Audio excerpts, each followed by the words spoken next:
Jez Masterchef. That's it. I'm gunning for it today. Searching for Britain's best amateur cook.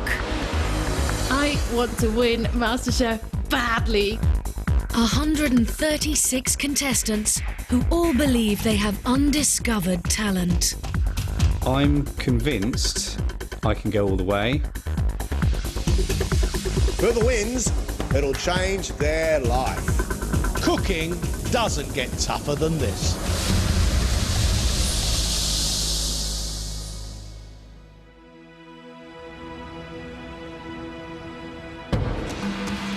It's quarter-final day, and the 4 heat winners are back.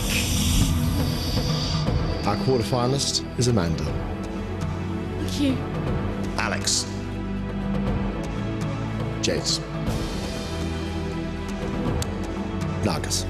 They've returned to fight for a coveted place in the semi-finals. I love competition, I strive in competition, and I'm going to make sure that I win this competition. I can't stop smiling because I'm here today. I'm so proud of what I've done so far, and I just want to go further. I can't think of anything else at the moment other than getting as far in the competition as I can. I'm really proud of myself of getting this far, but this far isn't far enough for me. I think the quarter-final is going to be tough. In order to get through today, I'm going to have to cook my socks off. The best cooks from the heat now cooking against each other for the right to a place in the semi-final. If they can demonstrate to us they have the skill and the passion and the drive, then they will make it through. If they fail on any of those, they're out. In this, the first of the tests, the 4 heat winners must show John and Greg they have both the skill and commitment to make it as a semi-finalist. After this, only the best cooks will go through. We have a skill test for our 4 quarter-finalists. We want them to work to their strengths, so we're going to give them a choice. Either moules mariniere, mussels in white wine sauce, or breast of chicken, mushroom, cream and brandy sauce. Many things can go wrong. Underdone chicken, burnt skin, over-reduced sauce. Mussels are a delicate little thing. If they cook for too long, they become like bullets. But if they don't cook for long enough, they're slimy and they're rubbery. Not good at all. This is a great test of their nerve and skill. Let's get them in. Let's see what they're made of.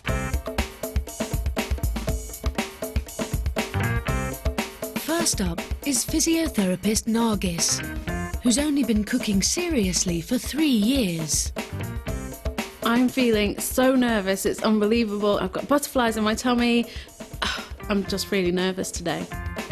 In the heats, she impressed with her puddings. I'd say I love that. Clever, clever. It's truly delicious. It's really well made. It's wonderful. But her savoury dishes haven't been as successful. It hasn't really excited me.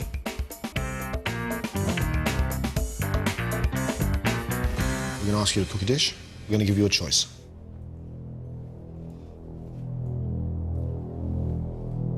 I'm going to cook you a fish recipe. We're going to give you a maximum of 15 minutes, and we would like you to cook for us mussels in a white wine sauce. Off you go.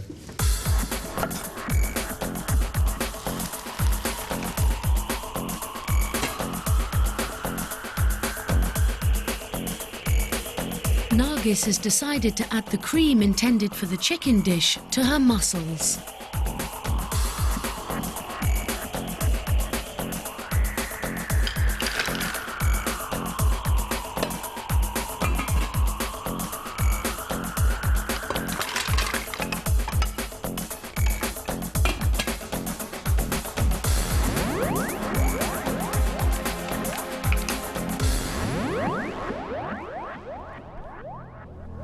All done?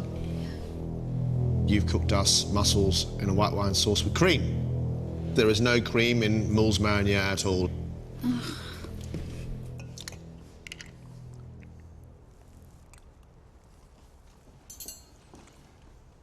The mussels are cooked nicely. There's a hint of white wine, which is good. It's well seasoned. It's not bad, but it's not where it should be. Tell me why you deserve to go further on MasterChef. I really, really, really want this. I want to get through. I want to win MasterChef, and I want to have my dream of opening my own restaurant.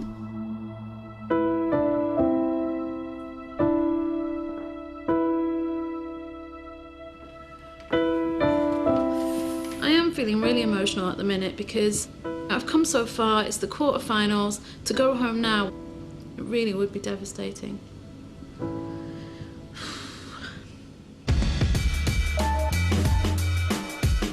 Next up is builder Jez, who's relocated back from France to pursue his dream of a career in food. I've made such a big commitment in order to be in the competition. If I don't get through today, I'm not only letting myself down, I'm letting my wife and my one-year-old child down. So far, he's wowed with some great cooking. It's heaven.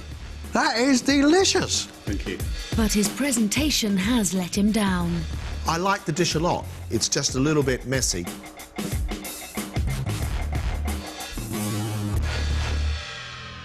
Jez, which one would you like to cook?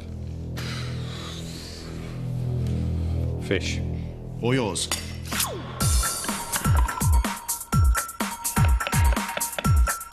Being eliminated before I get to cook my 2 dishes today will be devastating. It's not an option. I pray it won't happen.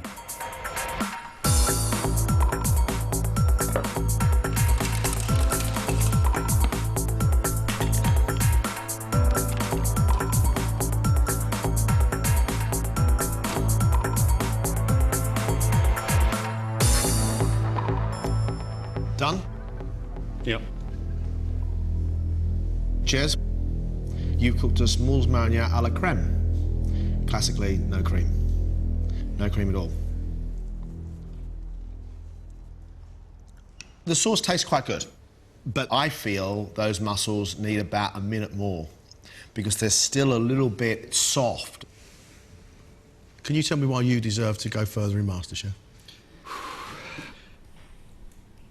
I've made some very big sacrifices in order to be here. I've sold my house in France. I've given up everything I had in order to be in this competition. MasterChef has already changed my life. If you guys put me through today, I guarantee you won't be disappointed. Thank you.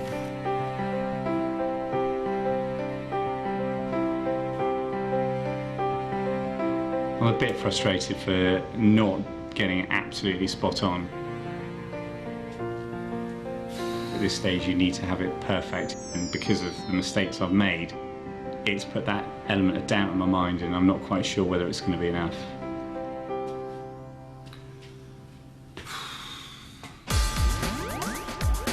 Freelance food writer Alex left his marketing job 2 years ago to write about food. Now he's decided he wants to cook. In his heat, he proved he had real talent with his scientific approach to cooking. Ah, that is so cool. So cool. Thank you. But not everything went to plan. There isn't the gooseberry sharpness. I don't know who's more disappointed with this, you or me. I guarantee it's me. I came into the MasterChef kitchen on the first day, unsure if I was going to make it through that first round, and here I am at the quarterfinal stages. It just makes me so excited. Alex, which one would you like to cook? I'd like to cook the meat recipe, please. Okay, breast of chicken with a mushroom brandy cream sauce. Okay. Cook.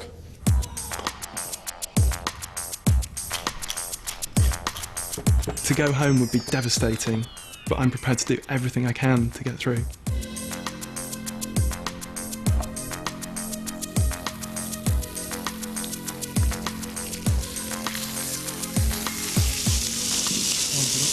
Five left.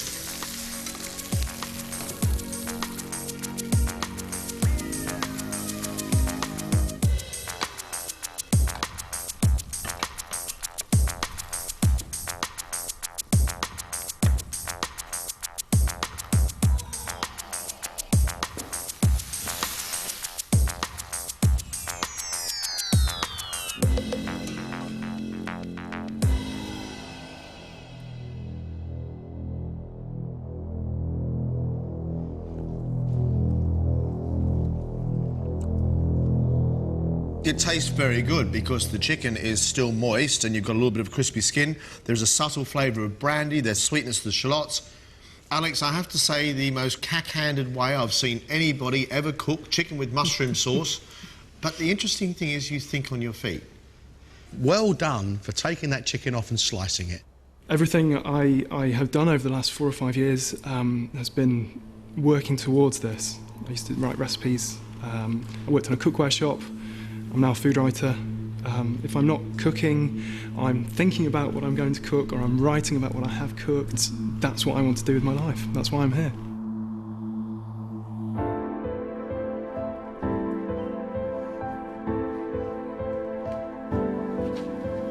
Crikey.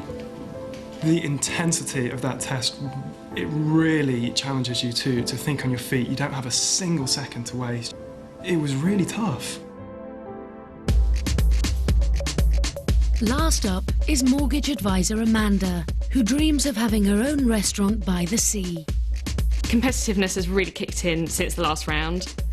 The fire in the belly is well and truly there. I don't want to sell mortgages anymore, I want to cook. In the heat, she proved she had a good palate. I do like those flavours, Amanda, I really do. But sometimes she can overdo it. Those capers just far too strong. Yeah. Which one would you like? I'm going to go for the fish. Amanda, 15 minutes maximum, off you go. Riding on today is my future. I want to go home at the end of today with that semi-final place.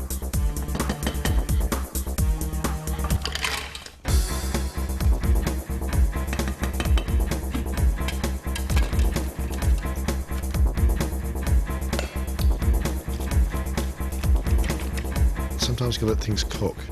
Just let it sit.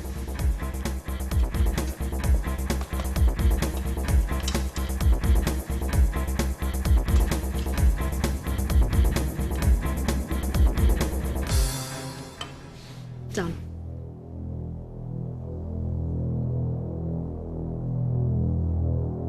Mills mariniere, classically, no cream at all. And you haven't allowed your mussels to cook enough. Okay. And I can see they're not cooked enough. Here, look, the mussel is still stuck to the shell, and it shouldn't be. We've seen you cook better. I'm really disappointed with myself with that. 'Cause nerves just got the better of me, and I want it more than anything at the moment, more than anything else.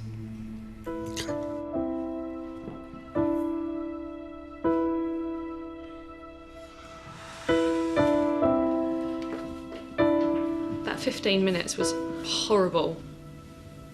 I'm really kicking myself. Really annoyed. I've cooked Mills marionette 100 times. If it's the end of the road for me, I'm just going to be absolutely gutted. Gutted.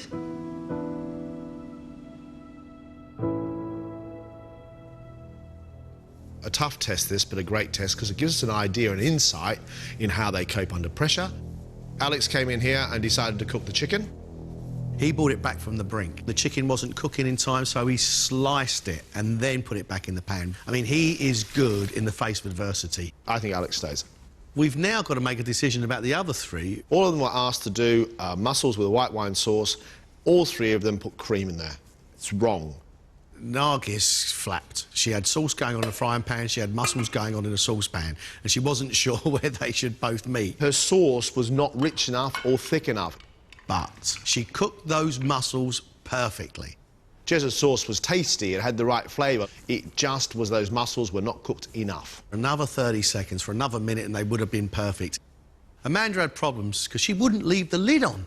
She just kept taking it off, and of course all the heat kept disappearing and her mussels weren't cooked. They were sticking to the side of the shells. Those mussels were really, really undercooked.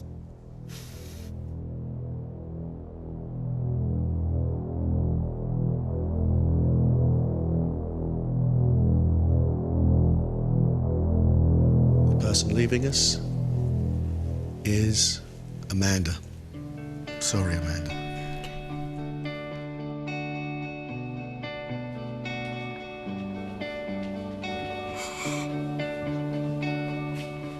I can't believe I'm not getting to cook.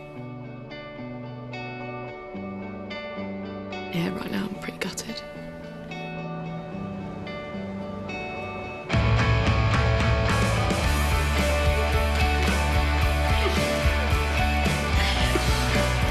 Now, if you want that semi-final place, you have to cook like you have never cooked before. Ladies and gentlemen, your 2 dishes, 1 hour. Let's cook.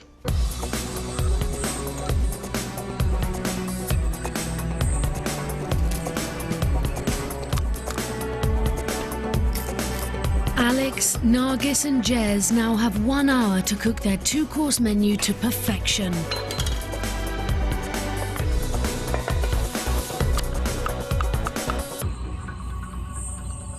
Jez, tell us what you're going to cook for us. I'm doing a herby salad with pan-fried pigeon breast. For main course, I'm doing tea-smoked sea trout with samphire, crushed new potatoes and broad beans. What do you think you have to do today? I think I really need to focus on my presentation. It's what's let me down in the past, so I guarantee it's going to be a work of art. I'm going to convince John and Greg that I'm a semi-finalist today. I'm going to make the food look absolutely amazing. It's going to blow their minds. Now, he wants to work on his presentation, so he should. But does that mean he's going to take his eye off those flavour combinations? Because that is big, big cooking.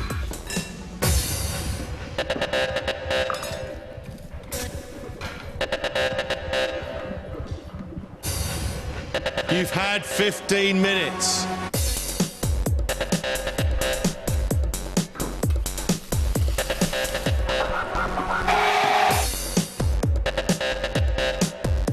So far, my puddings have definitely, I think, got me through. But today, I'm producing 2 savoury dishes. I'm hoping it will get me through to the semi-final.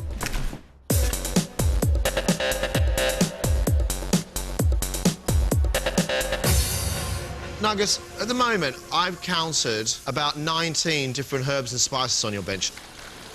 If I put too much of anything in, it's going to taste awful. So I really am going to get the balance just perfect for you so you can taste each individual flavour. What are you going to cook for us? To start with, fish pakoras with 2 dipping sauces, and then you're going to have chicken with spinach on a bed of pilau rice. We, of course, know that you can do puddings beautifully. It's a dangerous thing for me to do, but no puddings. You wanted me to up my game, so I'm upping my game. She's got to balance all those spices perfectly. I hope she doesn't regret not serving up a pudding, because that girl does puddings brilliantly. Ladies and gentlemen, 30 minutes left.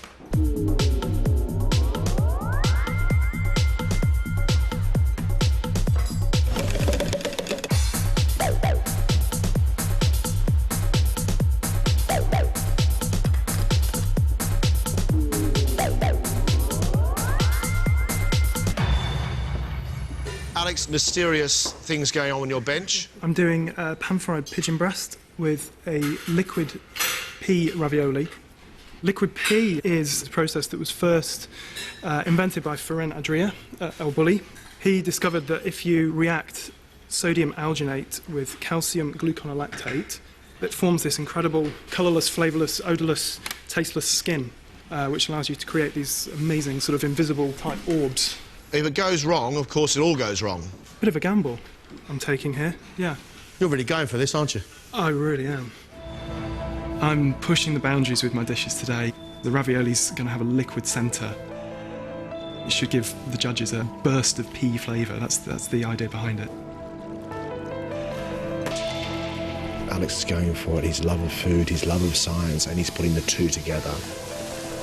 Liquid pea ravioli sounds absolutely delicious. Can he get it right?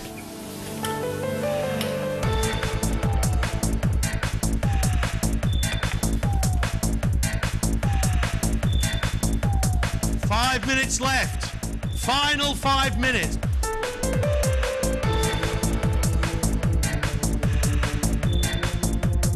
Just 30 seconds.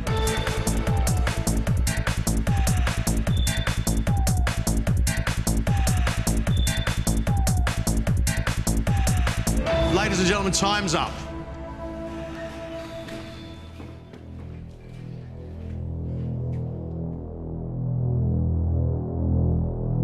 Freelance food writer Alex has used a scientific approach for his pan-fried pigeon breast, liquid pea ravioli, pea shoots and candied bacon vinaigrette, followed by apple, vanilla and bay leaf tarte tatin with Calvados cream. I get this sort of wonderful freshness that's coming from the pigeon, a sharpness from vinaigrette, and the sweetness that's coming from that ham. There is a subtlety of pea running through the whole thing. In my mind, it's slightly too subtle. Loads of skill, lots of work, lots of thought. But I would love to taste the pea.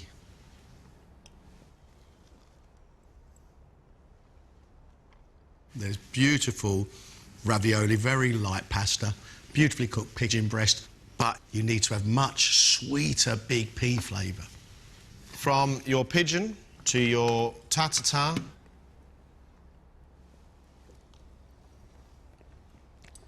huge amounts of vanilla amongst those apples, and caramel, which is sweet and sticky. Alex, I think it's very well thought of. Great idea. Thank you, John.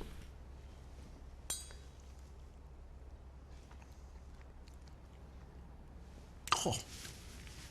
Sweet apple, bags of vanilla, hint of cinnamon. I really like that a lot. Builder Jez needs to prove he can present his food well with pigeon breast, crunchy herb salad, pancetta, red currants, cassis dressing and spun sugar, followed by smoked sea trout on samphire with crushed new potatoes and broad beans. Very attractive plate food.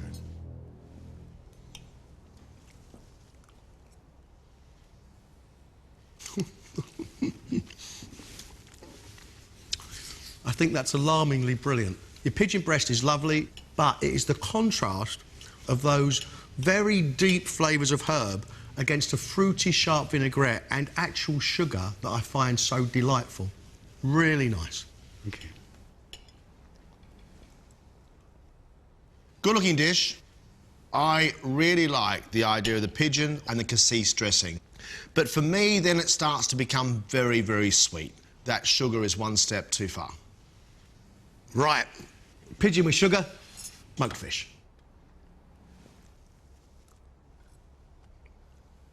I really like this smokiness against the buttery potato, saltiness of the samphire and the sweet fish. I think it's lovely. But you don't get much of the broad bean.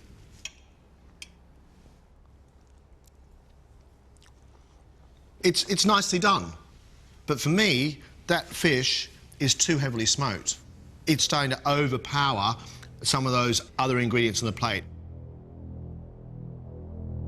Physiotherapist Nargis hopes she's got the right balance of spices in her fish pakoras served with raita and coriander chutney, followed by chicken saag curry on pilau rice.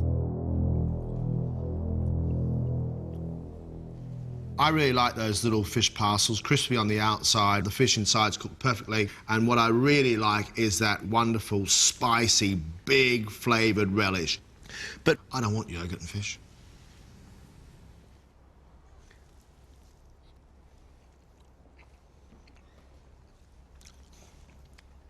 I agree with John. Yoghurt and fish is not great. But I love the fish with this relish. I mean, really love it. From your pakora to your chicken.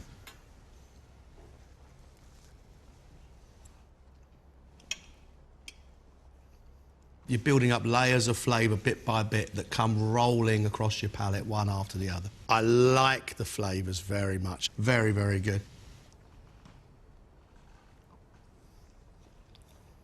The rice is fantastic. It tastes almost like nutmeg and cinnamon and allspice, which is a flavour I didn't expect at all from that plate. I love it, Nargis. Love it.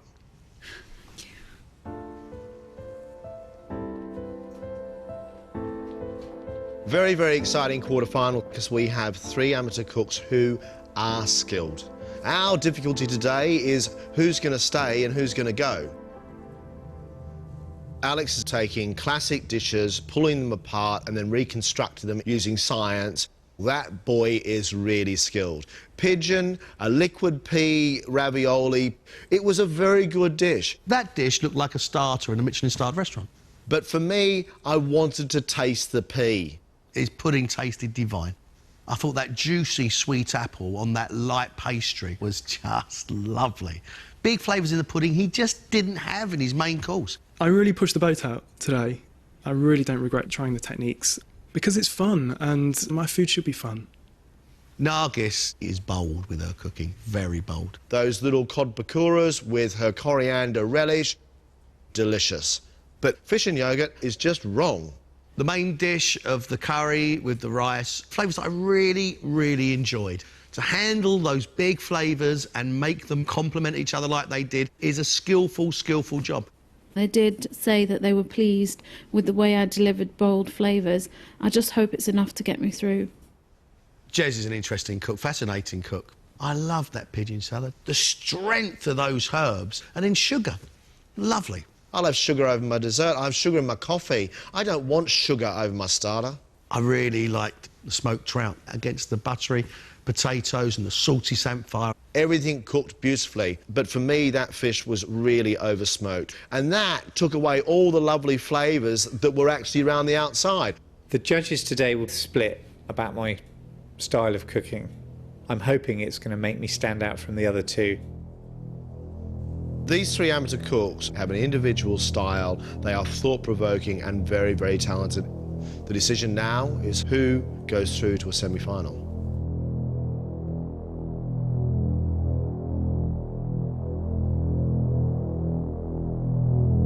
Today, you three have really, really pulled out all the stops.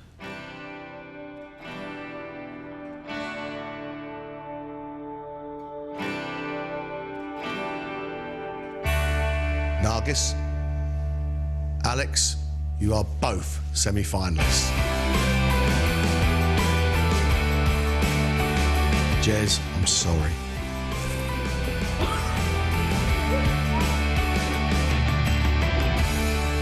Gutted to be out at this stage. Obviously very disappointed. I've given it 100% and unfortunately that wasn't quite enough.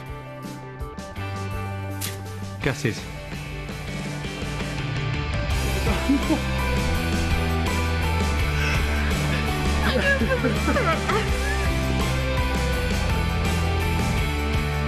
I cannot believe I got through to the semi-finals. This is amazing. I feel completely elated. I really feel so happy today. I can't believe it. I'm on top of the world. Absolutely on top of the world. Congratulations, Jez. Thank you so much. They have the style, they have the passion, they have the skill, they have the potential. They both deserve to be semi-finalists. Now that I'm through to the semi-final, I'm not stopping anywhere. I'm going to take it to the end. Nothing in the entire world comes close to this. I believe I can do it now. I really do. I believe I can win MasterChef.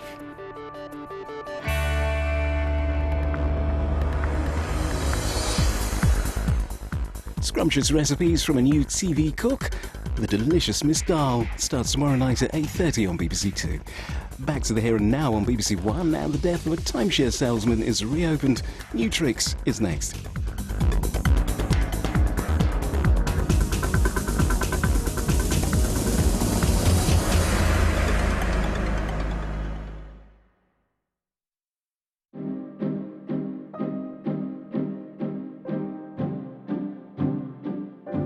Something really bad. My husband, he's been kidnapped. All I'm asking you to do is to cover up. This was a military operation. The man was running a prostitution racket. He is lying about my husband. I'm defending something that cannot be defended. Blood and Oil, a two-part thriller, next Monday at 9 on BBC Two. Rebellious Brit teens come under the rules of the world's strictest parents tonight at 10:35. Now on BBC One, budge up. It's a tight squeeze.